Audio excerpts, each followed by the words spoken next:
We're gonna get started. All right. Hello, everyone, and welcome to the Office of State Archaeology's 2018 lecture series. Each month, OSA will be hosting speakers to present on archaeological research that has been conducted throughout the state. All lectures are free and open to the public, and this year we will be live streaming all of our lectures. For future events, including our September lecture and our October Archaeological Month, check out our website at archaeology.ncdcr.gov. Today, our guest speaker is Dr. Linda Carnes-McNaughton. She is a graduate of UNC Chapel Hill, where she received her doctoral degree in anthropology and is currently the Program Archaeologist and Curator at Fort Bragg's Cultural Resource Management Program. Today, she will be speaking about her recent archaeological research at Overhills Estate, a vacation home and hunt club for the Rockefeller family, which was eventually sold to the Army and incorporated into Fort Bragg. Several residences were built on the estate that represented the affluence of their owners and visitors. Of interest were built-in artworks, some dating to the late 17th and mid-18th centuries. Today, her lecture will focus on the home's tiles and murals and how the remains of these artworks became artifacts of remembrance. Please join me in warmly welcoming Dr. Linda Carnes-McNaughton.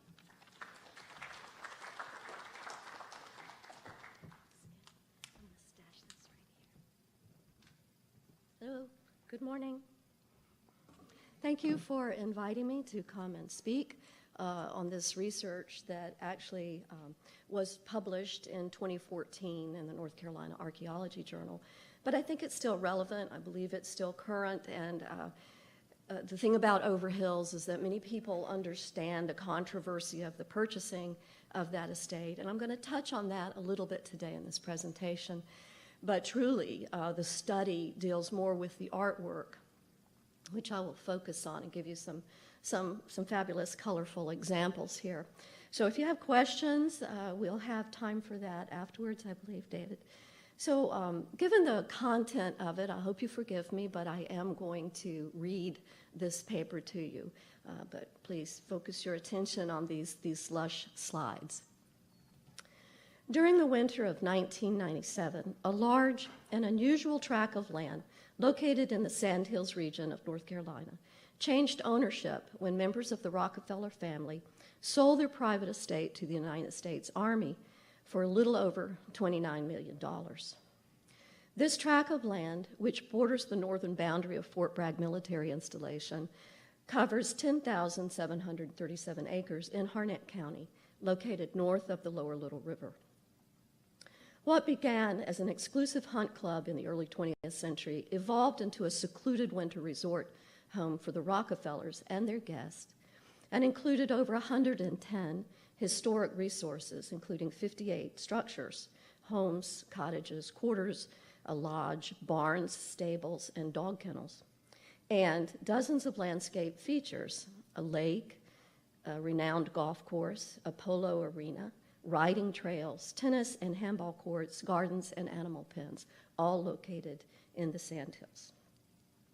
Overhills, at its peak of operation as a private estate, grew to nearly 40,000 acres.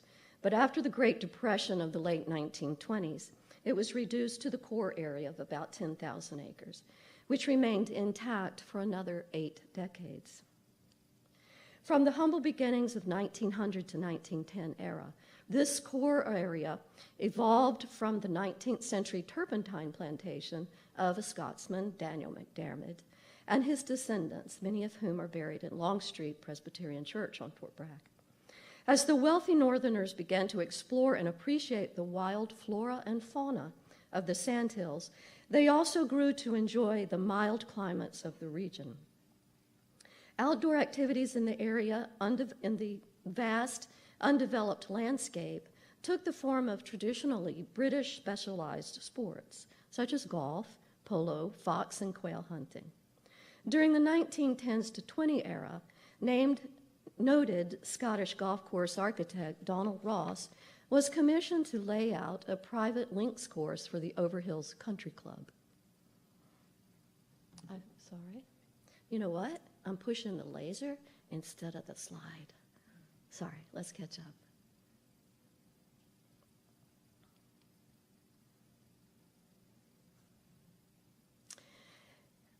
Donald Ross later went on to achieve great fame as the designer of over 200 premier golf courses in America and Canada, and 42 of those are located in North Carolina. Avery Percy Rockefeller, the nephew of John D. Rockefeller, became the principal landowner in 1922 and began regular seasonal residence on the property. Percy and his wife, Isabel, were responsible for the construction of new dwellings on the estate, namely Croatan Lodge.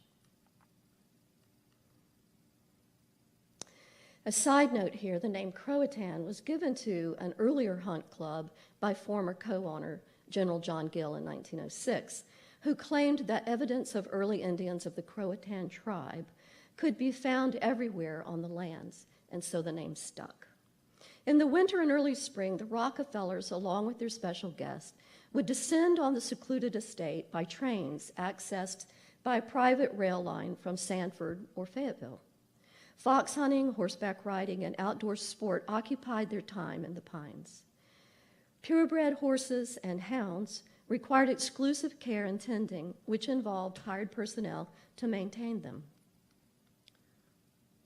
As Percy and Isabel Rockefeller shared their love for the outdoors with their family and descendants, the Overhills Estate became a special place of fond memories, passed on to the multiple generations of owners and workers. Avery Rockefeller and his wife Anne later built another residence called Birdsong, which aptly named after their favorite pastime of bird watching. So now I'm going to talk about place, people, and memory. For the families who owned this place and the families who worked as their hired help, they shared experiences and knowledge that constituted a kind of community. Their collective memories of Overhills form an apparent place consciousness, with a common denominator of people who lived, visited, or worked here. While not a town or a formal settlement, Overhills was nonetheless a well-defined setting. Irwin and O'Shea, in their Overhills oral history study, remark, quote, "Its geographic boundaries were fixed, though not necessarily conspicuous." They go on to describe Overhills as a place controlled by a certain family through time, with a continuity of purpose, the creation of space in which the central operation was generally related to the practice of outdoor activities. Many of those former residences and workers interviewed for the Oral History Project remembered it as a place rich with historical built environment and natural and agricultural landscapes, meaningful to their collective past. Testimonies by invited guests and family members recorded in the numerous guest books that we have on file at our archives provide rich tapestry of just how they felt about this setting and their experience within it. The longer Overhills persisted as a large Rockefeller property, the more it became steeped in history, and the richer the sense of place became. As revealed in this current study, their persistent, strong desire to bring the outdoors indoors became the underlying theme of their dwelling decor. The archaeological study of memory explores this place and person relationship derived from how humans create, modify, and move through a spatial milieu, and put simply, how the role of place shapes and influences human identity. In studies by cultural geographers, the dialectic between people and places has been described as profoundly spatial, indeed palatial, with identity being influential and influenced by its inhabited material places. This perspective recognizes the context and the passage of time and place. This perspective is important and integral to human existence. In this way, places like Overhills or Croatan Lodge or Birdsong House are not passive stages on which actions happen. Instead, they are the medium that impinge upon, configure, and facilitate these processes.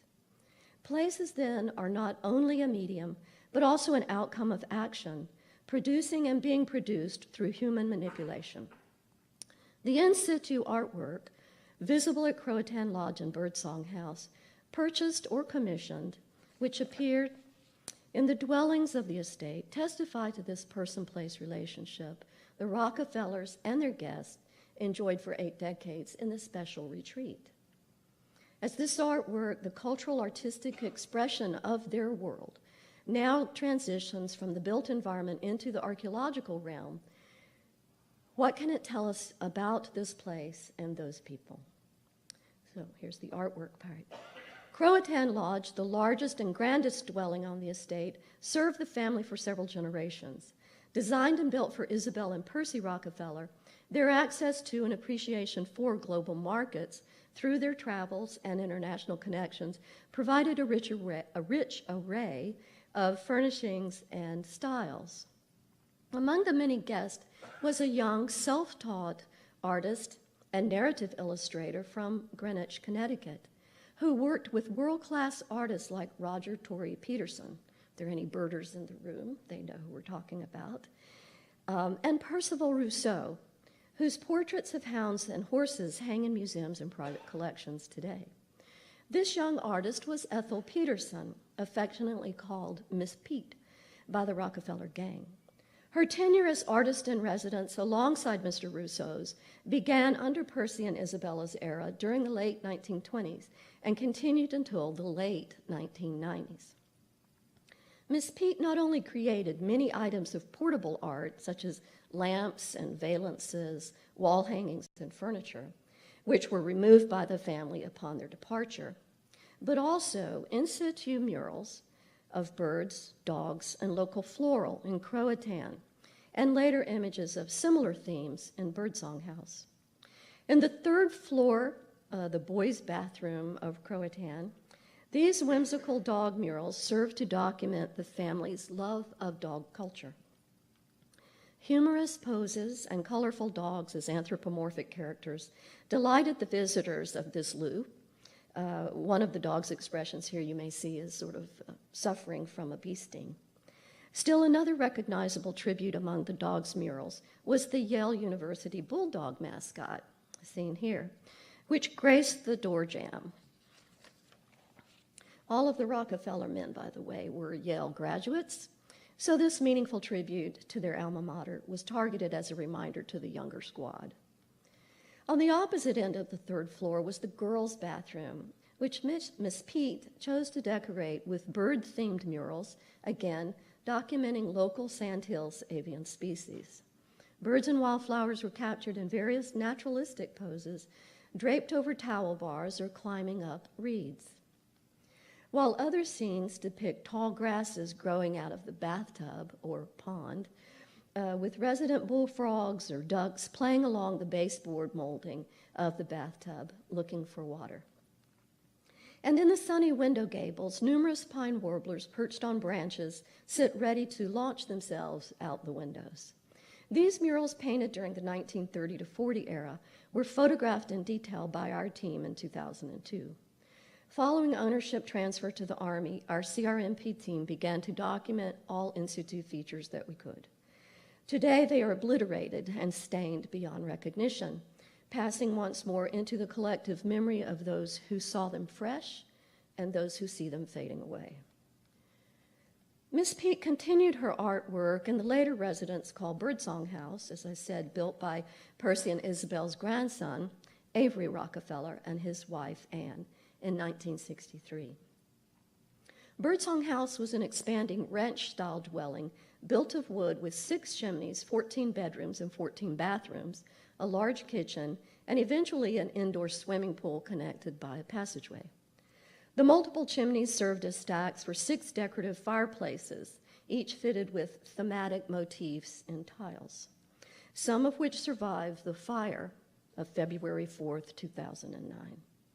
This maelstrom, initiated by arsonists, burned the house to the ground, leaving only the derelict indoor swimming pool building standing. As word reached the Fort Bragg CRM team, we were dispatched to photograph the ruins and recover whatever remains of the tiles was possible. One of the oldest one of the oldest sets of tiles identified as Dutch tiles dating to the 1690s to 1720s period, and once used to adorn the blue bedroom fireplace jamb, did not survive the intense heat very well. Only a few of these antique gems were salvaged by firemen working with the CRMP team. Known as slim tiles, these early earthenware or Delft tiles measure 13 centimeters square, or 5 inches, and illustrate the Animals in Rondelle series, painted here in Cobalt. Family photographs from the 1960s, now in our files, provided important information about the original arrangement and context for these tiles, and a fireplace complete with a wooden mantel. Here's a close-up of the tiles in situ, illustrate the pattern, the corner pattern where they were affixed. These are called spider head motifs in the corner. Typically early 18th century Dutch style. These were likely manufactured in Friesland, Holland. And you'll see a few of these in the slides that might have red wax pencil on them. Some of those were from an auction that was held after the transfer of the property and purchased by members of our team. Outside the work by Beeman on 18th century tiles from the colonial port of Brunswick town and Lautzenheiser's work on 17th century tiles from the Eden House, a few others are known to exist in North Carolina. How these tiles came to be in this 1960s house will be discussed momentarily. In a master bathroom at Birdsong House, portions of some decorative tiles were salvaged from the fireplace here. We actually got 15 partial and whole tiles removed from this fireplace. You can see the before and after there. This series represents commissioned artwork documenting the local floral of the Sandhills region, bringing those beloved favorite species from the outdoors into the indoors. These porcelain tiles measure 15.5 centimeters or 6 inches square. Back marks on these tiles reveal the name Pilkington, England, a known tile maker and source for industrial-made tiles. Given her naturalistic themes, it is considered that Miss Pete also painted these floral motifs. The fireplace tiles, which once served in the living room of Birdsong, were also decorated with commissioned artwork, this set expressing the Rockefellers' love for the equine. These printed or painted tiles were arranged around the jamb as one continuous bucolic scene of horses and trees in pasture lands. One whole and one partial tile survived the 2009 fire from this fireplace. The name Bernice was found on the corner tile, which may indicate Bernice Morgan, a longtime employee of the Rockefellers from 1957 into the 1990s, and who was tasked with horse maintenance. He may have been an artist, or alternately, his name may have been added to this scene as a tribute to his long-term dedication to the horses and Rockefeller. The master bedroom fireplace, which possessed the namesake of this house, Birdsong, was trimmed out in porcelain tiles featuring local bird species. A total of 11 tiles survived the heat and were partially reconstructed. A small decorative glyph and the date 1962 was noted on the corner tile of this set. This artist's mark could not be conclusively identified from our records or family papers, so it remains unclear if Miss Pete had a symbol for her work or if this is in fact the hand of another artist. Gracefully painted, the tiles show various Audubon-type images of local birds commonly found in the Sandhills and commented on in the guest books of the estate. These tiles measured 6 inches square and 15.5 centimeters.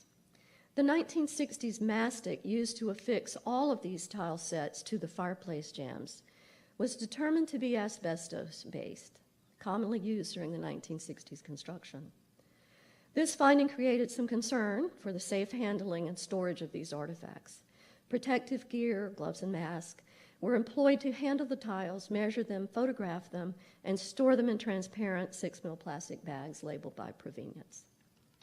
The last set of tiles was found on a fireplace in the rear room which connected to the main house in an indoor swimming pool addition, the passageway I mentioned earlier. This area survived the least impact from the 2009 fire. Known as the Spanish Room, it served as an overflow dining area and was decorated in a rather outdoorsy, wooded theme. Because this room was further away from the epicenter of the fire, and because these tiles were made of low-fired earthenware, their survival rate was much better than those made of porcelain. With the help of local firemen, nearly 20 tiles were saved from this hearth. Following removal of all tiles on this single day after the fire, the chimneys were then pulled down by the safety inspectors to clear the demolition.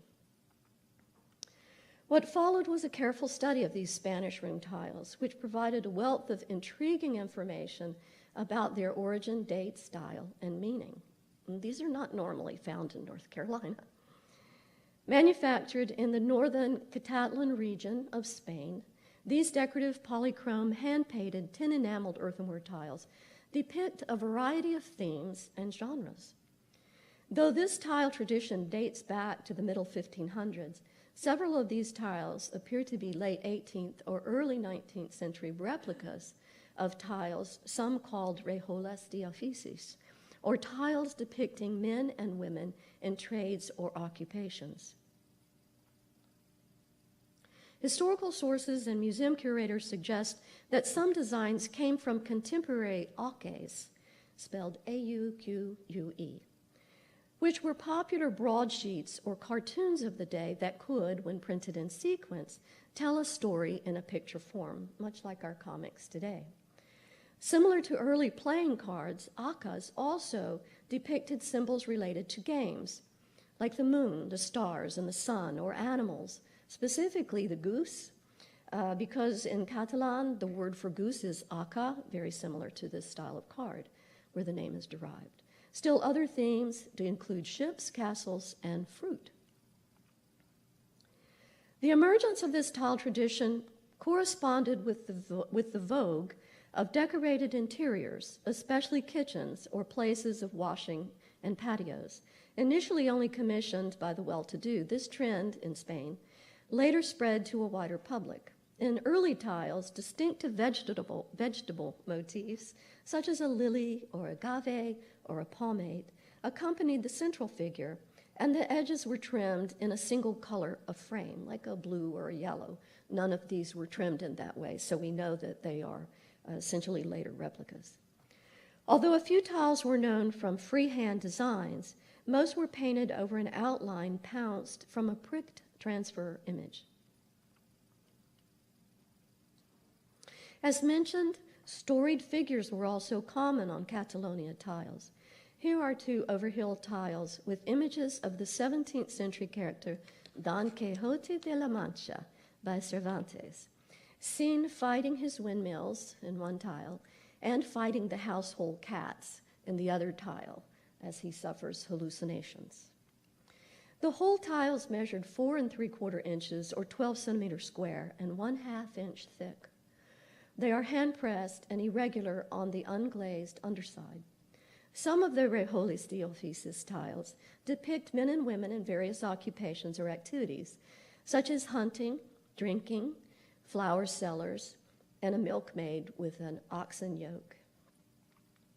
One tile shows a musician playing a type of Spanish bagpipe called a gaita de bota, which is pumped by the overlapping arm, much like Julian pipes in Ireland, and has a conical-shaped chanter or puntero. This type of musical instrument was native to the north-central region of Spain, a region known as ancient Galicia, where the pipes were used to march in grand processions of the saints through the towns. The feather figure, here in the second tile, is a hiker with a shepherd's staff, wearing traditional knee breeches, jerkin, and a fedora of the region. A few accent tiles represented the day and the night scenes of crescent moon and the rising and setting sun with anthropomorphic faces.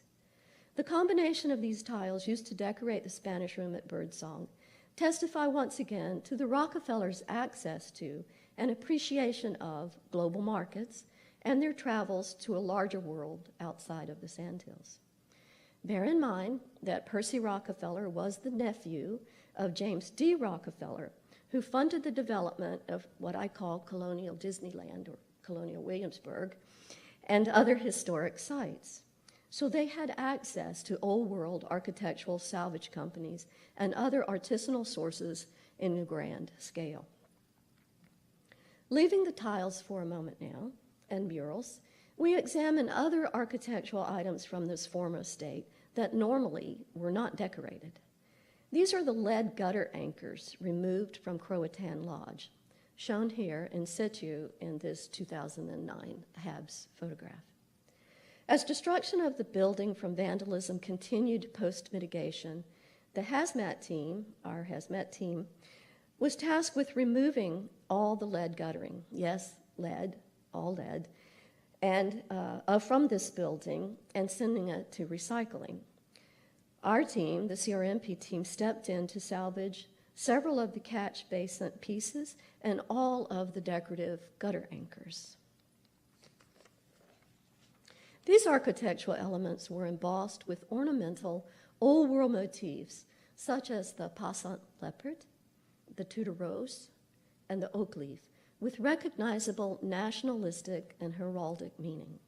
Each anchor was mold-made, measured 9 inches by 4 inches by 6 inches, and weighed 14 pounds each. Imagine what all the lead guttering weighed. A manufacturing source for these items has not yet been determined, but the motifs imply, of course, a British origin.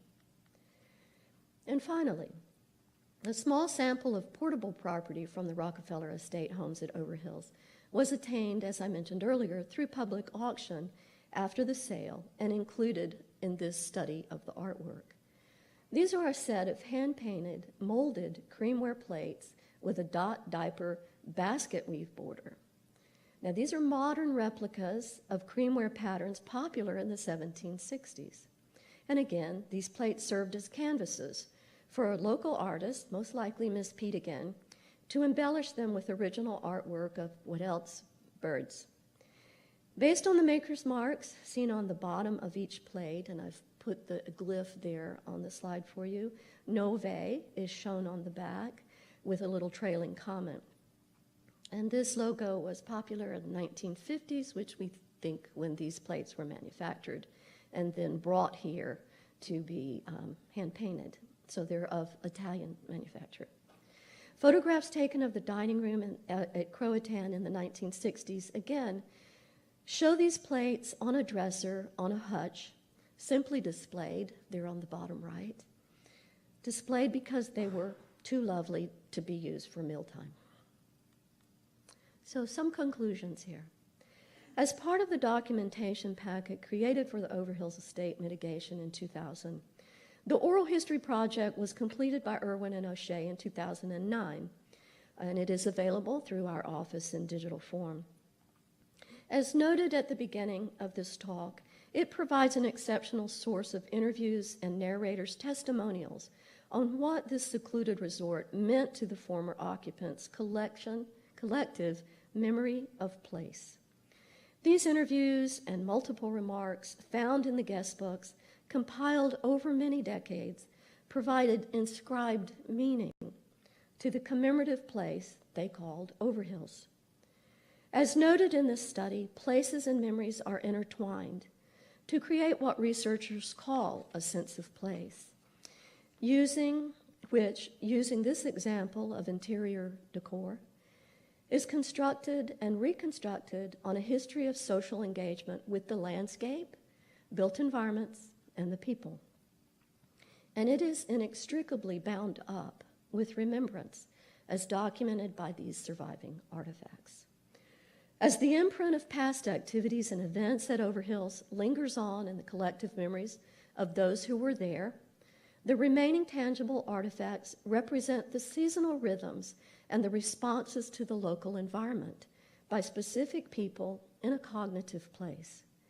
It seems fitting then that the last entry in the Croatan Lodge guest book was made by Avery Lincoln Chappell Smith, the great-granddaughter of Percy and Isabel Rockefeller, who on November 17th, 1996, lamented, quote, "I just had to write this one last thing.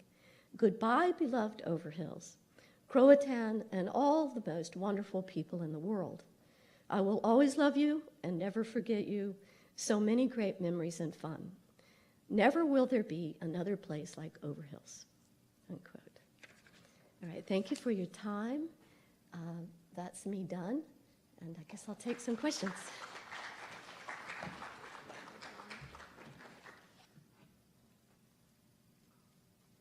Well, also, in a Riker mount here, in a Riker mount on the front of the stage, I have 2 tiles so you can see them up close in person, 2 that survived. Questions?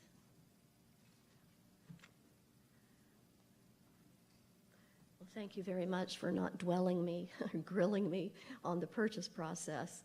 Anyway, archaeology continues on, again, the Overhills collection, which as we consider as a legacy collection. We invite any of you interested in the artifact collections from this estate, please contact us and come visit us at Fort Bragg.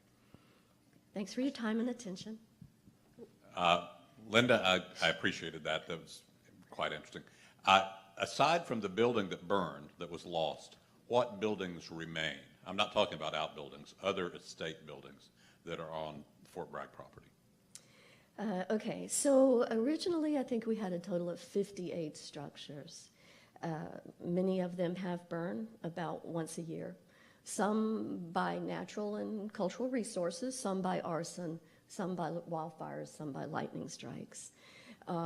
We had a concentrated salvage operation that our office undertook with monies that we got from a recycling program. And when it became evident that vandalism was going to be removing and taking away a lot of these materials, we did make an effort to salvage architectural elements that we hoped could be repurposed into other historic structures, perhaps the Carver Creek Stillman Rockefeller House. So we have some of those architectural elements in storage at our office, and we have an illustrated catalog that goes with it. The Army purchased the land for training. It is used for training. We, of course, monitor the cemeteries up there. Some of those predate Rockefeller. We also have about 600 archaeological sites located in that tract of land. So we're up there as archaeologists doing our monitoring, but we are not monitoring the buildings. So at least once a year we hear that there's a fire and we will go up and document it. The rest are derelict, actually.